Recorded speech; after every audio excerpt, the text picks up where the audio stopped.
الحمد للہ وحدہ والصلاة والسلام علی من لا نبی بعد اما بعد۔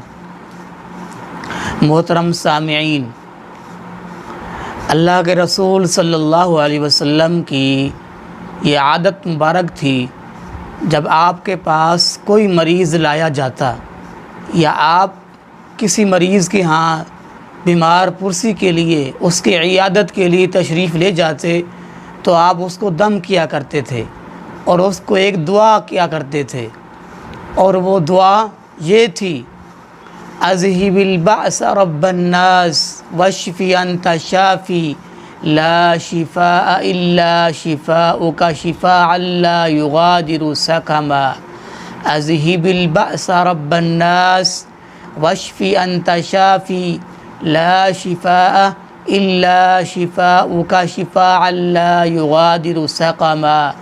اور رسول اللہ صلی اللہ علیہ وسلم نے ارشاد فرمایا، آپ فرماتے ہیں جب کوئی بندہ کسی مریض کے پاس آئے اور یہ دعا 7 بار پڑھ کر اس کو دم کر دے، اگر اس کی موت کا وقت نہیں آیا تو بالضرور اس کو شفا عطا کی جائے گی۔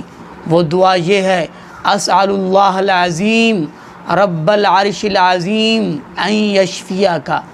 اسأل اللہ العظیم رب العرش العظیم ان یشفیک۔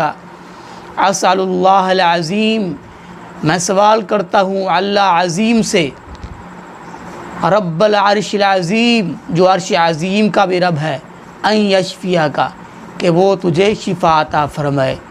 ہاں، شرط یہ ہے کہ ہمارا ایمان ہو کہ شفا کون دیتا ہے؟ شفا اللہ دیتا ہے۔ یہ اگر تمہارا عقیدہ ہمارا عقیدہ رہا اور ہمارا یقین رہا تو انشاءاللہ ہم جس کو بھی دم کریں گے تو اس کو ضرور شفا ملے گی، کیونکہ یہ اس نے بیان فرمایا ہے جس کی زبان کی گارنٹی اللہ رب العالمین نے دی ہے: ان ہوا الا وحی یوحی، اس پر وحی کی جاتی ہے، پھر وہ اپنی زبان کو حرکت دیتے ہیں۔